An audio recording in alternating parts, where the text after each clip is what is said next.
আসসালামু আলাইকুম রহমতুল্লাহি ওয়া বারাকাতুহু। আজকে গুরুত্বপূর্ণ কিছু বিষয় নিয়ে কথা বলবো। আপনার যারা বলছে যে আসলে আমাদের দলের কোনো চাঁদাবাজির স্থান নাই। কেউ বলছে যে আমরা মারামারি করি না। কেউ বলছে যে কোথাও চাঁদা নিচ্ছি না। তো আজকে সম্পূর্ণ বিষয় নিয়ে কথা হবে এবং এভিডেন্স সহকারে কথা হবে। কারণ এভিডেন্স ছাড়া আমি কথা বলি না। হয়তোবা ভিডিওটি আমার শেষ ভিডিও হতে পারে। তো চলুন শুরু করা যাক। নেক্সটে যে বিষয়টি নিয়ে কথা বলবো যে ডাকসু নির্বাচনে যে ছাত্র শিবির সমস্ত জায়গায় সমস্ত জায়গায় ছাত্র শিবির প্রার্থীরা বিপুল পরিমাণ ভোটে জয়ী হচ্ছে। ওকে, ডাকসু নির্বাচন এর বাস্তব ব্যাখ্যা কি, এইটা শুনেছিল বিএনপির এক নেতা, তাদের ছাত্র কর্মী যারা আছে ছাত্র দলের, এদের কাছে শুনেছিল। তো শুনে দেখুন এভিডেন্স। বাংলাদেশে জাতীয়তাবাদী দল একটি কথা বলছে যে আমরা চাঁদাবাজি করি না। এভিডেন্স দেখুন।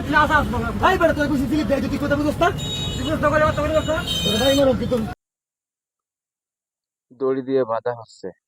তার কাছে জিজ্ঞাসা করা হলে সে বলতে চায়নি। পরবর্তীতে সে বলল যে আহ, উনি জাতীয়তাবাদী দলের একজন কর্মী। পারেনি। ছাত্র দলের নেতারা বলতে পারেনি। ডাকসুর ফুল মিনিং কি বলো তো? যারা জানে না যে ডাকসু নির্বাচন কেন হয়, ডাকসু নির্বাচনের পূর্বরূপ ব্যাখ্যা কি, তারাই ছাত্র দলের নেতা। হায়রে ছাত্র, এটাই হচ্ছে ছাত্রদল। হায়রে ছাত্র দল। ছাত্রদল আমরা আমরা ছাত্র সমাজকে নেতৃত্ব এদের দেব। কাজ কি হবে ভাই? এদের কাজ নেতৃত্ব করা দেওয়ার যাবে না। মিনিমাম যোগ্যতা কথা আমাদের বলছে নাই।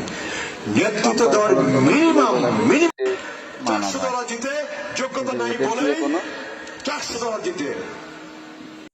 শিক্ষিত সমাজে নিয়ে চলা যাবে না ভাই।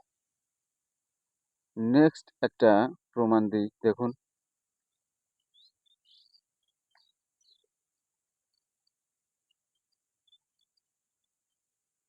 করবো যেহেতু অনেক লং ভিডিও হয়ে যাবে, এদের আকাম কুকাম সবকিছু ক্যামেরার মাধ্যমে তুলে ধরতে গেলে অবশ্যই আপনারা অনলাইন ইন্টারনেটে দেখবেন অনেক ভিডিওই ভেসে বেড়াচ্ছে।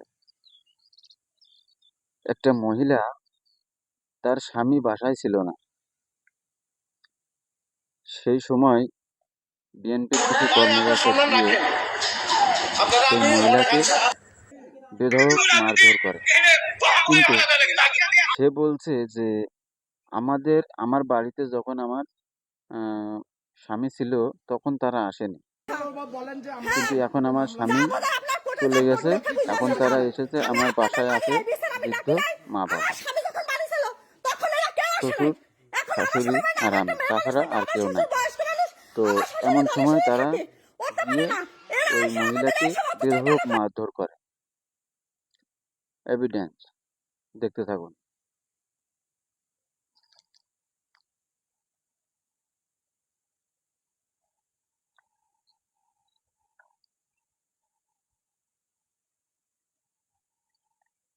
এমনকি বাজার ঘাটে পথে হাটে ওই মহিলাকে হেনস্থা করার জন্য বিভিন্ন রকম কথা বলে থাকে। যেই লোকটা, সেই লোকের বিরুদ্ধে কথা বলার সাথে সাথে সেই লোক, মানে একটা মহিলা কতটুক পরিমাণ নির্যাতিত হলে এমন কথা বলতে পারে। এদের কর্মকাণ্ড এমন যে হাজারো এই 10 টাকা পৌরসভা টুলে বাংলাদেশ তার সাথে খারাপ তারা আচরণ করছে। বিশ্বের শোনো, তুমি ইন্টারনেটে ভেসে বেড়াচ্ছে। তারপরও এরা বলছে যে একটা প্রমাণ নেই। শিবিরের একটা চাঁদাবাজ, ঘুষখোর, আপনার টেন্ডারবাজি, এই সমস্ত যে যতগুলো নেশাভুক্ত বলেন, শিবিরের একটা একটা প্রমাণ দেখাতে পারবে এরা? এরা যে শিবিরের পেছনে লেগে আছে, এরা এখনো বুঝতে পারেনি শিবির একটা শান্তপ্রায় দল, এবং এদের গায়েও রক্ত আছে ভাই। এদের রক্ত এইসব পাতি নেতাদের মতো না। এইসব পাতি নেতা এখনো ভোটই চাইতে পারে না। ভোট চাইতে গেলে বলে হচ্ছে অমুক আসলে তমুক আসলে ও এইসব কথা বলবেন, মানে ভোট চাইতে যায়নি, ও গেছে একটা দল আরেকটা দলকে গেছে, আরেকটা দলকে যায় গিয়ে বলে যে আমার আমার এই বাঁশ মার্কায় ভোট দেবেন, বাঁশ মার্কায় ভোট দেবেন। আর আরেকজন আসবে না, আছে আলু মার্কার লোক, আলু মার্কার লোকের এই আরেকজন আসবে না, আপনার হচ্ছে এখানে কি বলে আম মার্কার লোক, আম মার্কার লোকের জন্য ভোট দেবেন না, বাঁশ মার্কায় ভোট দেবেন। আম মার্কার লোক, কারণ ও তো কোনো আইকে উইকে নেই, বাধা বুদ্ধির জিনিস নেই, দেবেন ভোট বাঁশ মার্কা। এভিডেন্স লাগারে লাগা লাগারে লাগা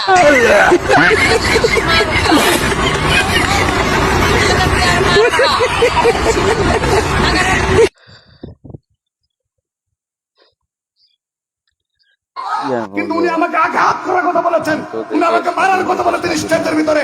এটা কোনো মানবতা হতে পারে না, কিছুতেই হতে পারে না। আমি কথা বলতাম না। না, না, সে নাকি 6 ইউনিটের সভাপতি, ঠিক আছে, সে বহুরূপী। আমরা তার যন্ত্রণা, নেতারা তার অত্যাচারে আমরা বাসায় টিকতে পারতাছি না। গত কয়েক যুগ ধরে ভাষণ দিয়ে আসছে, এবং তারা মিটিং করে মসজিদে। সবকিছু কেমন উলট পালট হয়ে যাচ্ছে। এরা মিটিং করে মসজিদে, কিন্তু বর্তমান দেখা যাচ্ছে আহ, জাতীয়তাবাদী দলের কিছু লোক সেইটাকে বন্ধ করতে চাচ্ছে। কারণ কি, মসজিদে আলোচনা করা যাবে না। তারা যে কথাগুলো বলে, তাদের কথাগুলো অধিকাংশ এভিডেন্স সহকারে থাকে। তাদের তো ক্ষমতা নাই কোরআন পড়ার, ক্ষমতা নাই কোরআনের তর্জমা করার, ক্ষমতা নাই একটা আয়াতের ব্যাখ্যা করার।